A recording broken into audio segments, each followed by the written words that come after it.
Hello, Ryan here, aka Mac, and welcome. A new Evocati patch dropped last night, so let us check out the patch notes. As always, a huge thank you to all of my patrons and channel members, in particular to my latest channel member, K-Switch. Thank you so much for the support, it is truly appreciated.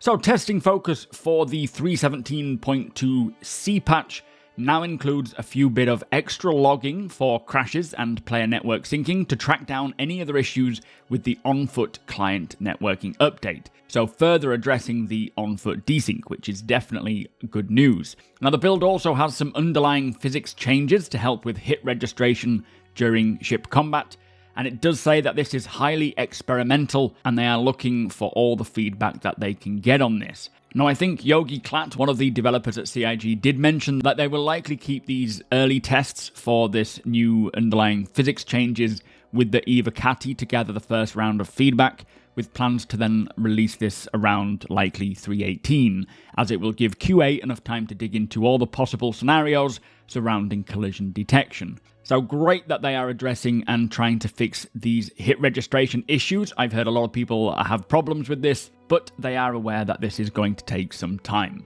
Now, the other testing focus continues to be the same with the Siege of Orison playtests, Derelict Reclaimers version 1, and the Derelict Colonial Outposts. For feature updates in locations, they have done a lighting polish pass on the new space stations and Lagrange points. In gameplay updates, they have added more retrieval op missions to take players to the new Derelict Colonial Outposts, which I'm very happy about, as these are the places I will certainly want to check out the most. Also, players will now drop empty magazines while reloading. Now, this is a small but very useful quality of life update for the time being, as inventories do wind up with many empty magazines that cannot be reused at this time. However, in the future, we will be able to strip and refill magazines, so I do hope that we will see a system similar to Escape from Tarkov, where you can maybe drop a magazine if you double tap the button to reload, or if you just hit it once, you will reload and keep the spent magazine, but do it slower. And eventually, we will be able to strip all the leftover rounds out and then refill them into other magazines later on.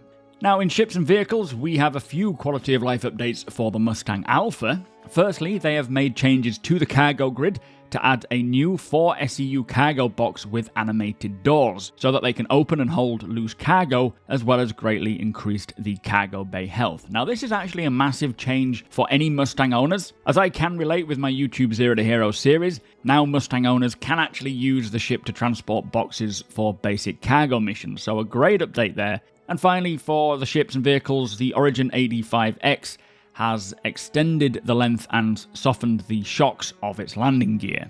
Now, for this build, there was also 38 more bug fixes. This has to be probably the most bug fixes for any patch that we have had, because the first patch we got for 3.17.2 had 50 in, second was 13, and now a further 38. So they're making massive improvements there in terms of cracking down on some of these important bugs. Also, we have 3 client crashes fixed, 2 server crashes fixed, and 2 server deadlocks fixed. As usual, I will link the patch notes in the description so that you can check to see if there are any bug fixes that you are specifically looking for. So there you have it. That is 3.17.2C, Evocati's third patch. Some great quality of life updates and many more bug fixes. What a combination of new content and improving what we already have. It is only really a matter of time now until it gets to Wave 1 for Concierge and subscribers and this NDA lifts. I personally don't see that happening this week, especially with this new experimental hit reg fix. I feel like they'll want to likely keep that in with the Evocatis for the weekend to really gather that feedback. But that could mean a Wave 1 for next week, as June is definitely running away at the moment. But with that said, if you enjoy my videos, please do consider subscribing and helping the channel to grow. We are almost 1,000 subscribers away from 50,000. So thank you all so much for the support. Do head over to twitch.tv/supermacbrother. You're all more than welcome. Hoping I'm going to get to stream next week. We do have 2 appointments next week, both typically on a Monday and a Thursday, so fingers crossed I can find time to stream, but we will see. Hit the thumbs up if you don't mind. It does the channel a big favor, and tick that notification bell if you would like to be notified when my videos go live. Again, huge thank you to my patrons and channel members. Thank you for watching, and I'll see you in the next one.